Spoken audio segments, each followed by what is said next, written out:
Eu gostaria de convidar você para juntos meditarmos num assunto de grande importância para a Igreja do Senhor Jesus Cristo em nossos dias. E esse assunto se chama doutrina. É interessante que talvez você já tenha tido contato com pessoas que dizem esses dias que doutrina é algo que ficou no passado e que não se deve pregar doutrina. E há pregadores até que às vezes têm sido ou têm ficado aborrecido ao ouvir falar em doutrina. E alguém diz doutrina, doutrina, eu estou cansado de ouvir falar em doutrina. E outros abertamente dizem que doutrina não é assunto para se pregar em televisão, em rádio, em cultos públicos. Então para quê? O que é doutrina? A palavra doutrina significa ensinamento. E o ensinamento bíblico, apostólico, é para a Igreja do Senhor Jesus Cristo, lá do primeiro século, dos dias de hoje e até quando a Igreja entrar na eternidade. E sem a doutrina, sem o ensino da palavra de Deus, o povo se corrompe, o povo não sabe a direção para seguir.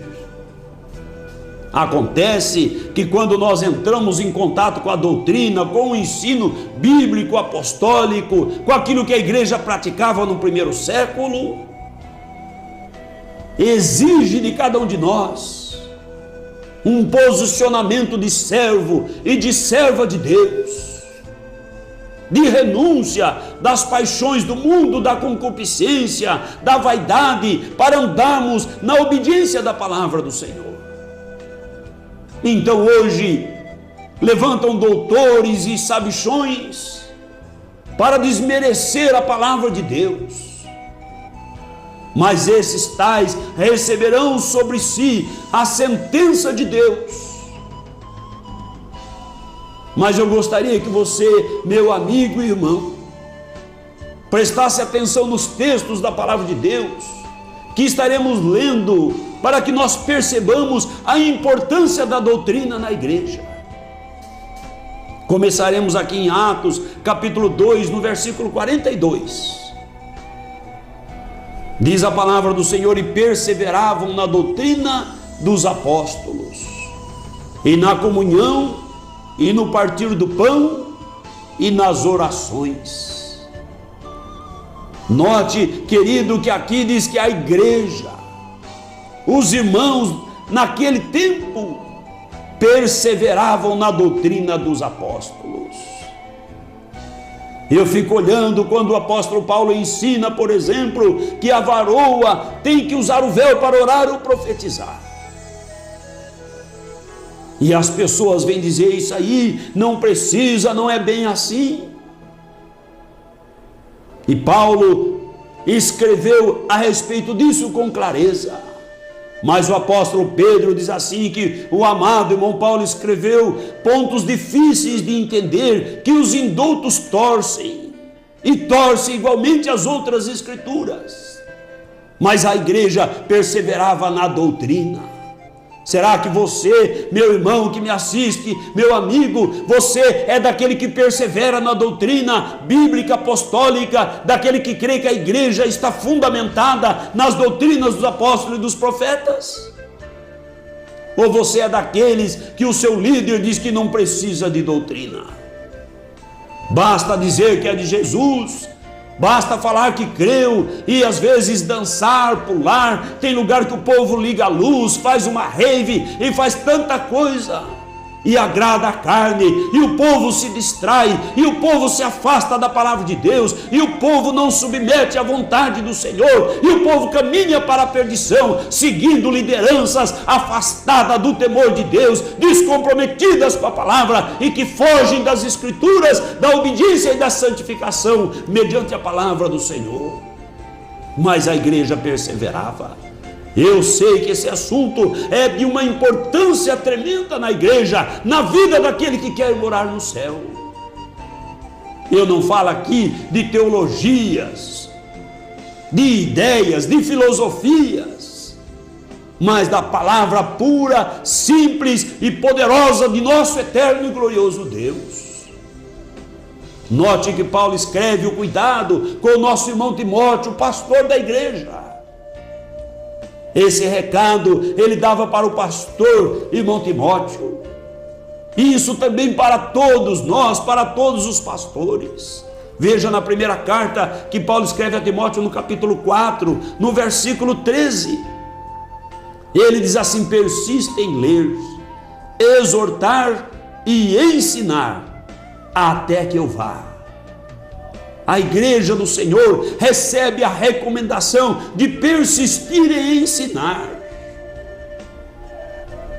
Quantas pessoas hoje dizem ensinam, quando a Bíblia diz que precisa uma vida santa, pia, uma vida de temor, de zelo, e vem as pessoas torcendo para facilitar, para que tenha mais pessoas.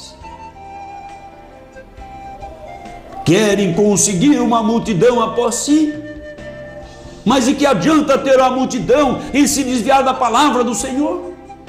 Que segurança há para aqueles que não estão em Cristo Jesus, que não estão na palavra do Senhor Jesus? Mas a recomendação é: persista em ler, exortar e ensinar até que eu vá. Até que o apóstolo passasse com certeza para reforçar o ensino, e agora até que o Senhor Jesus Cristo se manifeste para arrebatar a igreja deve persistir em ensinar, em exortar, em santificar, em obedecer às doutrinas que estavam escritas e que foram cumpridas pela igreja do primeiro século. Nada mudou na igreja de Jesus. O mundo mudou porque ele marcha a passos largos para a destruição, vai de mal a pior, enganando e sendo enganado. E assim muitas pessoas hoje também, se dizendo pregadoras do Evangelho do Senhor, têm misturado a palavra com as coisas do mundo para agradar a humanidade. Quando se fala de cura, o número é grande de pessoas que querem. Quando se fala daquele que cura, do dono da cura, se fala de que Jesus é o verdadeiro Deus, já não é tantas pessoas que querem. Jesus, quando multiplicou o pão material, havia multidão imensa. Quando ele disse que ele era o pão do céu, o povo foi saindo. E esse povo, ultimamente, que só quer a bênção, mas não quer o dono da bênção, só quer a cura, mas não quer receber o médico que cura na sua alma e na sua vida. Querem as promessas, mas não querem entregar a vida ao Senhor em renúncia e em santificação. Querem Deus somente para esta vida. Isso não convém que seja assim, porque a igreja do Senhor deve persistir, exortando, ensinando, corrigindo, santificando e preparando para a glória do Senhor. Por isso Paulo escreve aqui no versículo 16 do mesmo capítulo: tem cuidado de ti mesmo e da doutrina. Será que você, meu amado irmão que assiste, você, amigo que me vê, será que nunca ninguém falou para você ter cuidado de ti mesmo? Mas ele diz: tenha cuidado de ti mesmo e da doutrina. Persevera nestas coisas, persevera em cuidar da sua vida espiritual, do temor de Deus no seu coração, de buscar o conhecimento da palavra, de buscar os dons espirituais, de buscar a unção gloriosa do Senhor para a sua vida. Diz assim: persiste, ou melhor, tem cuidado de ti mesmo e da doutrina. Persevera nestas coisas, persevera na doutrina, na obediência, em guardar, não encurte a doutrina, não fuja do ensino da palavra do Senhor. Quantas pessoas nesses dias eu tenho insistido nessa questão, tenho enganado muitas almas, dizendo que a Bíblia contém a palavra de Deus, que a Bíblia é um compêndio de filosofias, talvez, no entender deles, dizendo com outras palavras, ou um compêndio de cultura. E quando traz a doutrina que a igreja praticava, eles eram costume. Ainda que algum mercantilista ou mercenário do Evangelho queira inverter as coisas, dizendo que os ensinos bíblicos para a igreja eram simplesmente costumes. Então você deve ler assim: tem cuidado de ti mesmo e dos costumes, persiste em manter os costumes, persiste em fazer como fazia a igreja. A igreja do primeiro século é o modelo para a igreja de hoje. Quantas pessoas dizem assim: a igreja neotestamentária, a igreja primitiva, como se hoje nós tivéssemos uma outra igreja. A igreja lá de Jerusalém é a igreja hoje, é a mesma igreja, a mesma doutrina, a mesma palavra, o mesmo nome, o mesmo Jesus, o mesmo ensino, nada mudou. Mas aqui diz assim: persevera nestas coisas, porque fazendo isto te salvarás, tanto a ti, ou tanto a ti mesmo, como aos que te ouvem. Quem ouve o ensino da palavra de Deus recebe a salvação, e quem persevera na doutrina também recebe a salvação. Mas os que contendem e fogem da doutrina da palavra do Senhor receberão sobre si condenação. Virando ainda a página, nessa mesma epístola, Paulo insiste neste assunto. 1 Timóteo 6, no versículo 3 a seguir, ele diz assim: se alguém ensina outra doutrina e não se conforma com as sãs palavras de nosso Senhor Jesus Cristo e com a doutrina que é segundo a piedade.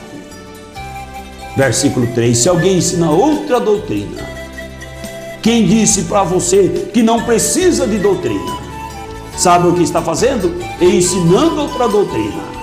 Porque ensinar que não precisa é ensinar uma doutrina. Porque doutrina é ensinamento.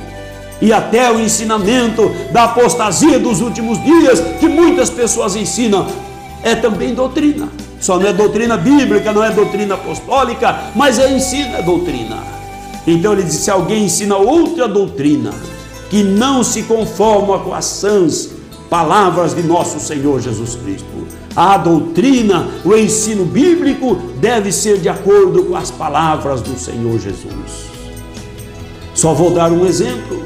No Evangelho de João, no capítulo 6, e se a memória não me falha, no versículo 24, Jesus disse: se não credes que eu sou, morrereis em vossos pecados. Isso não é doutrina? Não é ensino de Jesus? Se não crer que Ele é Deus, morre no pecado. É Ele quem diz. E quantas pessoas vêm dizer: não, Jesus era a segunda pessoa e tal, e não conforma com as sãs palavras de nosso Senhor Jesus Cristo. Só confessá-lo como o único e verdadeiro Deus é que confirma as sãs palavras de nosso Senhor Jesus. Então, doutrina é um assunto de cuidado na igreja, de cuidado na vida do cristão, de zelo na vida daquele que quer habitar na glória celestial. E ele diz assim: que quem ensina outra doutrina é soberbo, nada sabe, mas delira acerca de questões e contendas de palavra, das quais nascem invejas, porfias, blasfêmias, ruins suspeitas. É o que nós temos observado no mundo.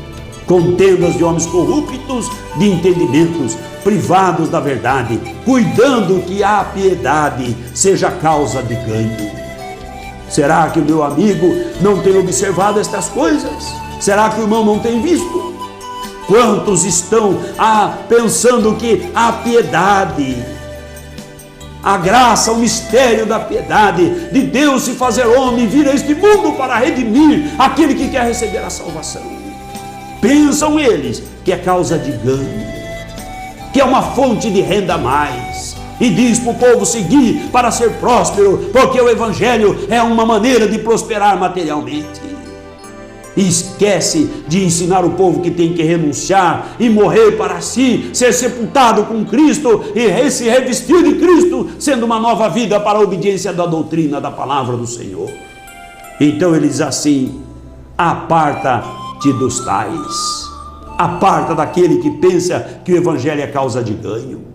Ainda Paulo insiste de novo na segunda carta, no capítulo 3, no versículo 16, nesse assunto da importância que é a doutrina. Ele diz: toda a escritura divinamente inspirada Toda a Escritura, divinamente inspirada, é proveitosa para ensinar. Ensinar é doutrinar, para redarguir, para corrigir e para instruir em justiça. Toda a Escritura. Não adianta pegar um pedaço aqui e um pedaço ali, mas toda a Escritura, divinamente inspirada, ela é pronta, apta, e por isso quando você lê, você deve entrar em obediência para agradar o Senhor e receber dele a coroa da vida naquele dia. Paulo ainda, nessa mesma epístola, no capítulo 4, no versículo 2, ele volta a enfatizar, dizendo assim: conjuro-te, pois, diante de Deus. Mas no 2 ele diz assim: que pregues a palavra, instes a tempo e fora de tempo, redarguas, repreendas, exortes com toda longanimidade e doutrina. Jesus tem tanto prazer na doutrina. Os apóstolos tinham tanto prazer em ensinar, em doutrinar a igreja.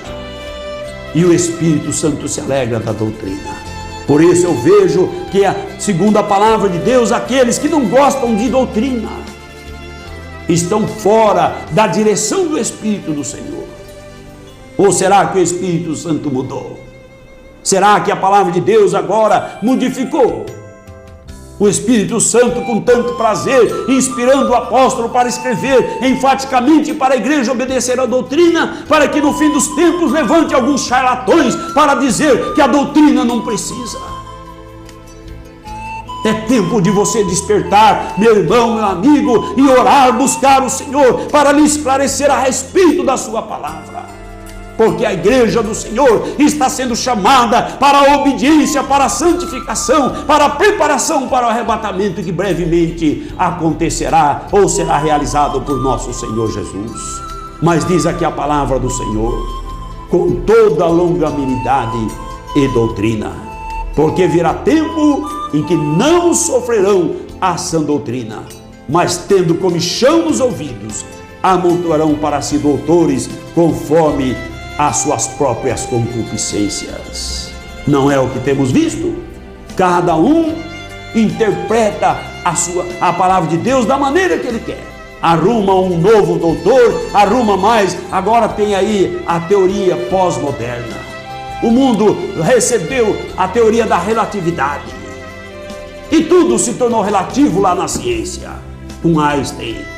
Agora tem os Einsteins evangélicos.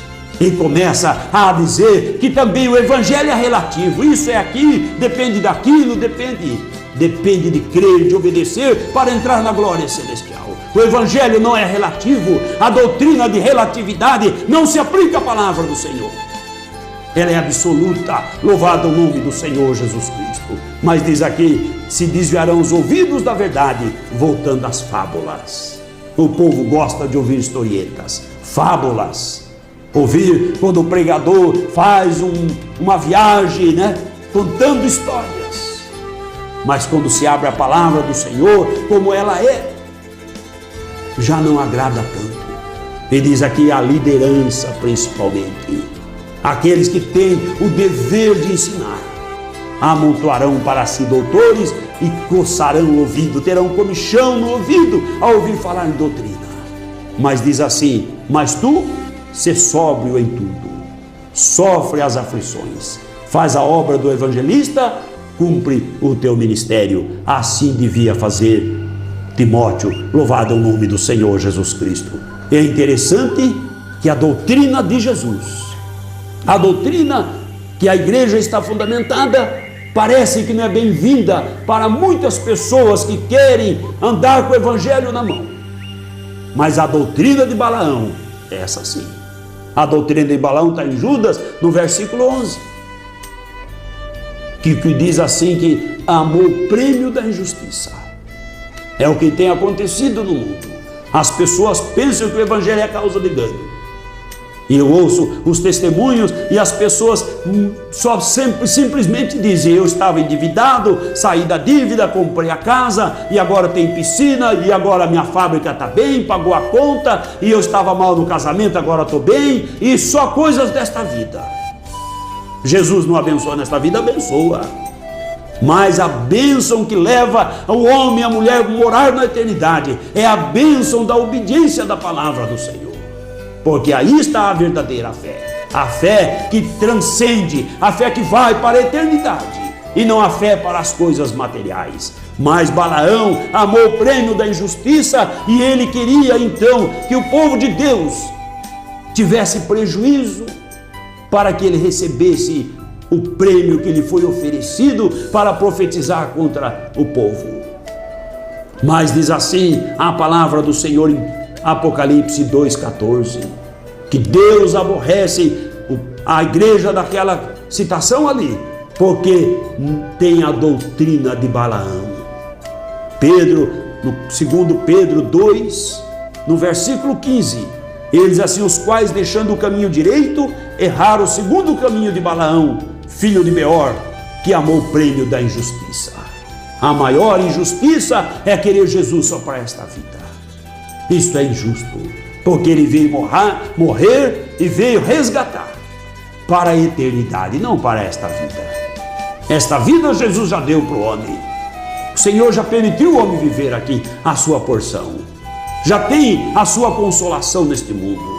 Mas Jesus veio para trazer a vida eterna, a vida abundante, a vida gloriosa, louvado seja Deus. Então eles assim erraram seguindo o caminho de Balaão e não fizeram o caminho direito. Lá em Judas, que eu mencionei, ele diz: ai deles, porque entraram pelo caminho de Caim e foram levados pelo engano do prêmio de Balaão e pereceram na contradição de Coré.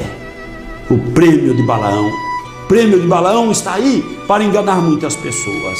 Lá em Apocalipse, que eu mencionei 2,14, mas umas poucas coisas tenho contra ti, porque tem lá os que seguem a doutrina de Balaão, o qual ensinava Balaque a lançar tropeços diante dos filhos de Israel, para que comessem dos sacrifícios da idolatria e se prostituíssem. É o que muitas pessoas têm feito. Tem ensinado o povo de Deus a viver como o povo do mundo, misturado com o mundo, com os costumes do mundo, com as tradições do mundo, com a vaidade e com a mentira. Não há comunhão entre luz e trevas, não há comunhão entre Cristo e Belial, não há comunhão entre santo e ímpio. Não há comunhão entre luz e trevas. Convém aquele que é luz brilhar e aqueles que estão nas trevas da ignorância serem revelados pelo Espírito Santo e pela palavra de Deus, para sair das trevas, como nos diz o apóstolo Pedro, saindo das trevas para a sua maravilhosa luz. Louvado é o nome do Senhor Jesus Cristo. Olha, amado, o que diz aqui: e ensinava Balaque a lançar tropeços diante dos filhos de Israel. O irmão observa o que diz Pedro. Se é diferente, Pedro faz a interpretação para nós. Ele diz assim, que há um povo que procura também afastar os que querem servir o Senhor. Note que ele diz aqui: porque falando coisas muito arrogantes de vaidade. Eu sou o mais antigo, eu sou o mais sábio, eu sou o mais instruído. E é a tal da hermenêutica, é a tal da filosofia, não sei das quantas, a teologia tal. Enganam com a concupiscência da carne, o desejo da carne. O desejo da carne não é santificação. E com dissolução, aqueles que se estavam afastando dos que andam no erro. Há um povo que vai se afastando dos que andam no erro. E aí então vem os pregadores da doutrina de Balaão.